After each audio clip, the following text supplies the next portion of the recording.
Men don't want to go for therapy. Men don't want to talk. Can we be honest today? When we go to hospital, it's too late. Women rush, and you find that it could be curbed. We don't talk. Suicide statistics, 2/3 of suicide statistics are attributed to us as men. And I meet men who say, mina babdlamini, angithandi ukukhuluma.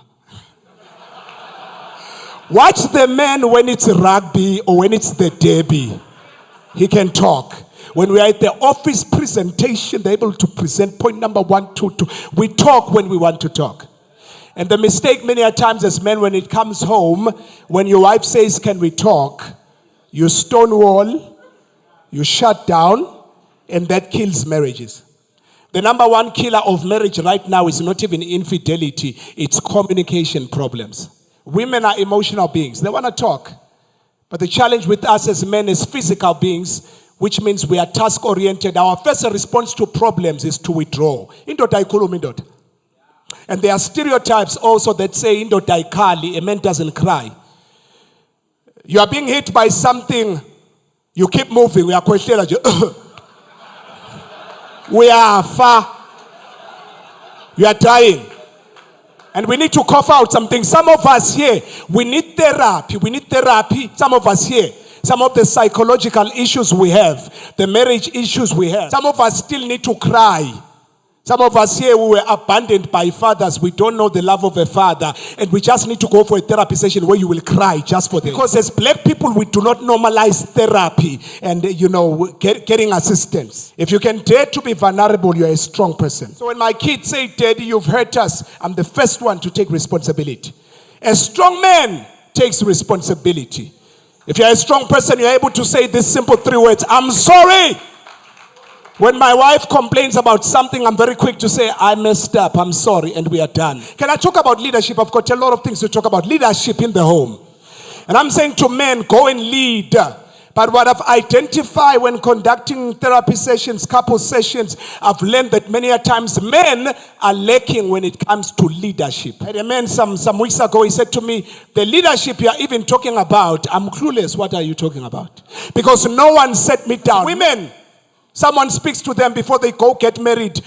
They get set down. There's what? Bridal showers. We don't have bridal showers. They sit them down. You give a man sex. You cook. I'm not saying all women are perfect.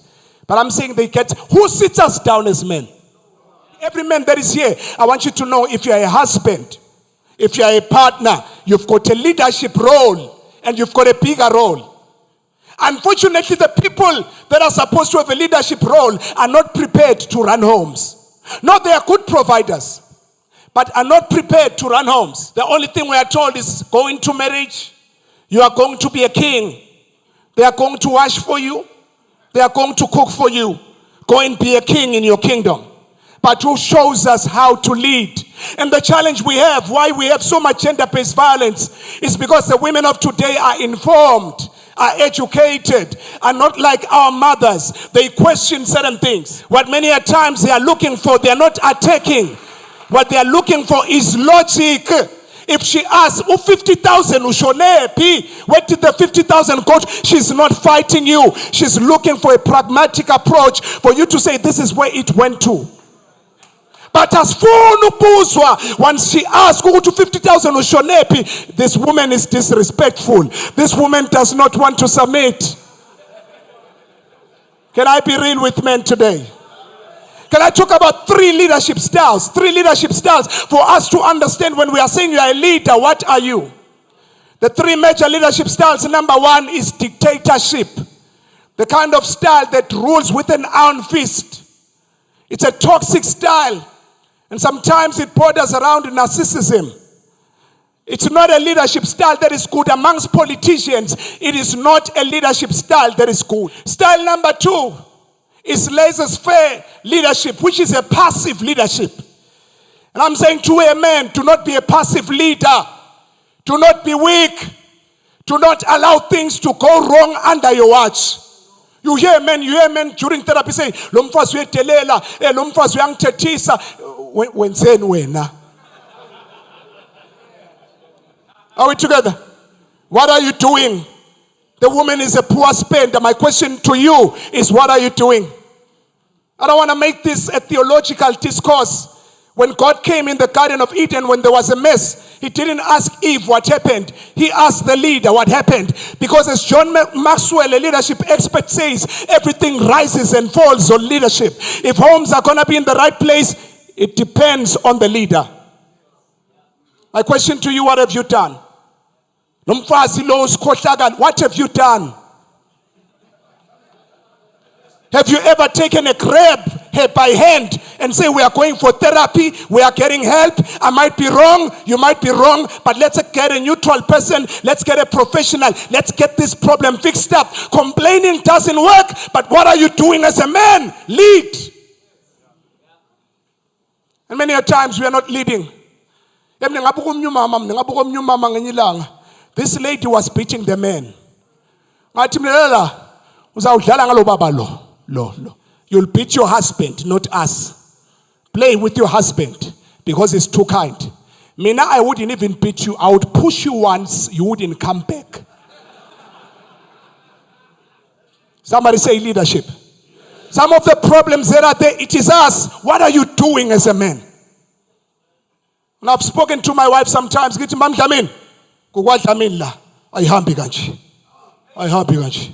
Now, if you're a woman, you don't do things like this. If you want, you can go to the community and find some elderly women. Ask them, what are you doing as a man? Can keep complaining about fast. What are you doing as a man? Are we together? It takes leadership. And one thing I've learned about women these days, they need leaders. Yeah, she can be moneyed. She can bring $1 million home. All she needs is a leader. A leader that will provide direction. And when you don't provide direction as a man, she's cast into a dark cloud. Now, I don't care whether you earn $1 million, I earn below you. It doesn't change. I'm a man. It's leadership. It's order in the home. Do not be intimidated by a woman that earns more than you. She can be a CEO at work, but when she gets to the gate, the CEO head, she needs to leave it at the gate. Kungenu madam, kungenu wife, kungenu companion. Don't be intimidated. Your masculinity, your manhood is not determined by your paycheck. A man not only provides money, but he provides vision in the home. Sometimes when your wife wants to do something, if you are a leader in the home, you say, Son Osama, I've heard your idea. Can you pour for me a cup of coffee? Let me think about it. We'll talk after the cup of coffee. It's leadership. I'm not saying dictate, but lead. Laser's face a weak style of. Number 3 style of leadership is servanthood leadership. The world-class leaders are servant leaders.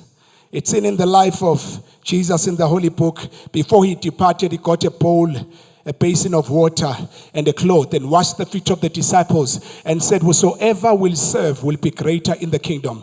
Men at the Better Me conference, I want you to understand, your key to greatness is serving. The lower you can go, the higher you can go in life. It's about having a deeper root. Serving takes nothing from you. You being accountable to your wife, you loving your children is serving. You preparing dinner for them. Can we talk to stereotypes? Some men say, I don't cook. Yeah. This is the 21st century. Be loosened up. Your children have got to see you serving in the house. When I cook for my wife, when I cook for my children, they see what I never saw at home. They see love. It's time as men we take the message of love to our homes. I want you to understand that the people, the prisoners who are in the maximum prisons, if you could check, many of them are those who never saw a father cooking. Are those who were never grabbed by a father. That's why I don't have a problem bathing my kids. Psychologists say a child develops well when they receive a tender touch from their parents, both parents. A child needs both parents. My thesis currently is titled, The Absent Father Effect Upon Children. I spoke to another warder one time in a juvenile prison. He said to me, you wrote your book, The Good Man. I read it. I gave it to my juvenile, the prisoners at the juvenile. I asked them one time, amongst 50 juvenile prisoners, amongst all of you 50, who of you have had a father in their lives? He said only 3 lifted their hands. As I'm speaking right now, someone also you've grown up under an absent father. And you cannot keep on making the same mistakes. Foolishness is falling where your predecessors have fallen. Do better in life. Your children are not made happy by the PlayStations, by the money you provide. It is your physical presence being present.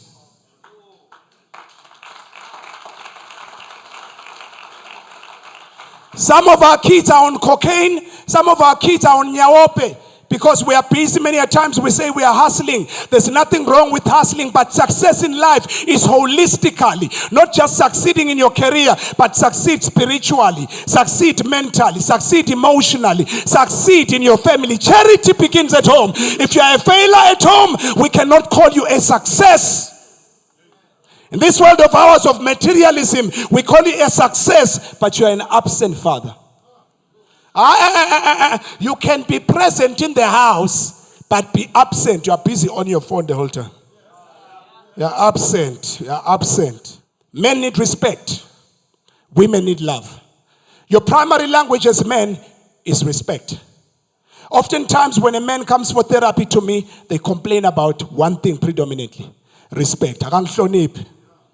Ekwafika enye indoda yakhala. Athi ungikhulumisa kwengane.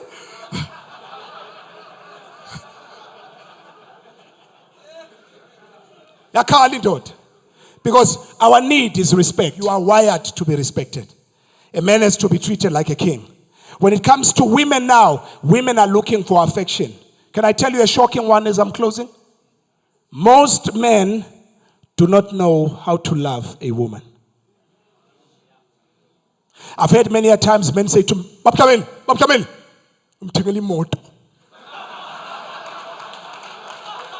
I bought a car. I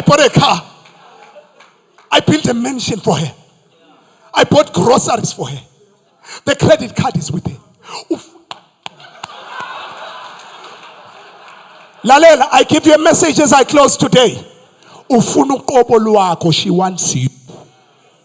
I looked at another woman one time coming for therapy. She sat outside because I always have a queue of people coming in.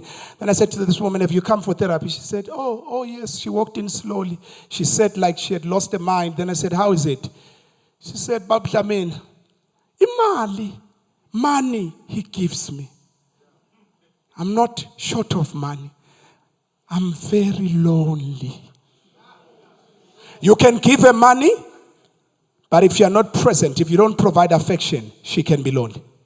Many of us today, as I'm closing, I can't finish everything. This is just an introduction for the Better Me Conference 2025. Many of us, the problems is this one. She's looking for affection. What is affection? It's the little things. Like you calling during the day sometimes to say, hey, I miss you. The mistake many couples make, which leads to divorces, once they get married, they stop dating. Umjolo needs to go on. Umjolo needs to keep on. As I was sitting there, I was texting my wife. My wife, the conference is going well. You know, you cannot exist the whole day. Your wife doesn't know where you're at.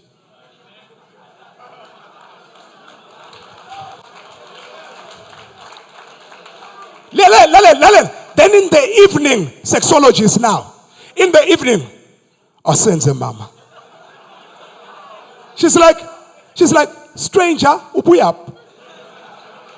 Or you left when you were going to work, you were banging the doors, you were not talking. I want you to understand, if you have an issue and you avoid issues, you sabotage yourself. Every time, I've been married 14 years, not even once have we ever gone to bed without discussing an issue. And most of us men, we avoid issues. Why do I resolve issues quickly? Can I tell you? Because I like sex. If there are issues, she's an emotional being. She has to be at the right place emotionally to connect to us. If she's not okay, forget. Value machine. Get respect as a man. Demonstrate affection. What is affection? Affection says, I see you. They are looking for the little things. The women of today, the women of today are educated. Let's stop this thing of saying women want money. But single ladies, I deal with a lot of single ladies. But I mean,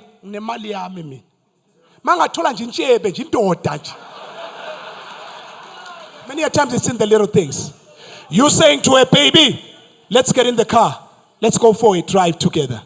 You saying to her, you look beautiful. You saying to her, I love you. I asked my wife, if you go and I haven't told you you look beautiful, what happens? She said, I feel naked. It's like there's something missing. I want you to understand as a man, she depends on your words.